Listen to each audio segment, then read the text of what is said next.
Hello YouTube, welcome back to Baldman Building an Airplane.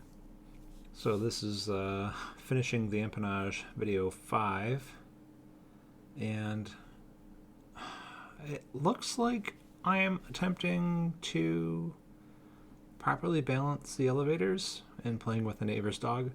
I don't know, I don't think I measured it, but no, I do see the little measurement device that I created. So for these, I don't know what you call them. They are MD3614M is the part number on them. They are rod end bearings. There we go.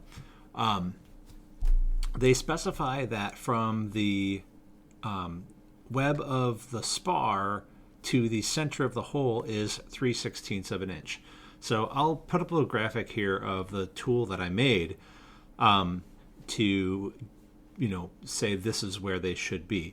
Basically, I cut a piece of aluminum square and then measure it up 13/16 from one edge and drill the pilot hole with a number 40 and then drill the final hole with a number 12 because they get an AN3 bolt through them.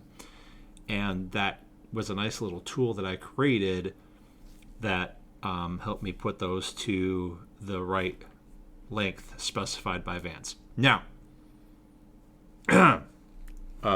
that's just a starting length because in actuality, if you can get your elevator to not rub on the horizontal stabilizer with those rod ends that tight to the spar, you are a freaking magician.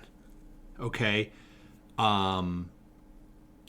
The curled skin on the front must be absolutely freaking perfect if you're going to be able to get those to not rub at all anywhere at 13/16 on center.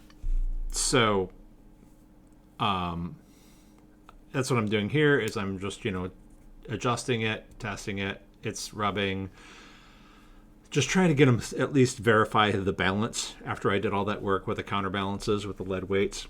I at least want them to slightly lean forward so that way I understand that, okay, as I add paint to the massive surface area and the back end, that they will at least be mostly balanced. They don't have to be balanced. I went over that in a previous video. It's really just to prevent flutter. We want the front to be mostly equal to the back as far as weight is concerned.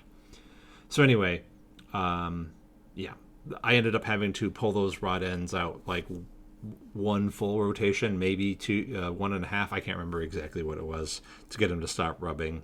But they're all going to have to come apart anyway because the elevator service bulletin, which maybe I should do a video on that coming up here pretty soon.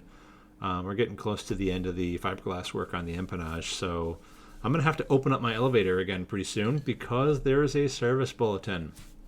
Apparently, vibrations from prop wash and the whatever of the IO390 causes some sort of rear spar issue in the elevator on the 14 and the 10. So we'll work on that here soon, but for now, let's talk about what's going on in this video. So this is the horizontal stabilizer tip fairing, and what you saw me just doing there was I was sanding it down gently so I could fit a 1/8 inch drill bit all the way around it with the elevator tip fairing in place because they specify about a 1/8 inch gap. So I was like, oh hey, I got these number 30 drill bits, I'll just run one of those around there. The gap is really nice when you do it that way, and you just sort of sand away a little bit, even space for between the tip fairing on the horizontal stabilizer and where the tip fairing of the elevator comes in. The shape of them isn't great. I'll probably take some time to work on them to make them look a little bit nicer later on. Maybe not. Again, I'm not building a show plane here. Does it look mostly good and fly great? Yeah, that's what I'm concerned with. So we'll see. Chances are I actually don't do any real big work on the shaping of these tip ribs or these tip fairings, but whatever. So yeah, same thing on the other side. We're going to drill it with number 40s Then line up the elevator, tip to it, check our clearances. It obviously doesn't fit very well because the elevator was kind of stuck there. And oh yeah, I must have added more weight because it's definitely tail down at that point. Yeah, I think this is before I added weight to the side with the trim tab. So yeah, same thing. Sand it down a little bit, run the drill bit through, look at the gap, sand it down a little bit, run the drill bit through, look at the gap. And then you use these other pieces of fiberglass that you created that are sort of bent. And I think we can see it here shortly. Yeah. Oh, there it's gone again. We put these on a piece of bent metal at like a 15-degree bend or something like that, and that allows it to sort of mate up with that tip fairing really nicely. I thought I had a piece of a video or a shot of that, so oh well.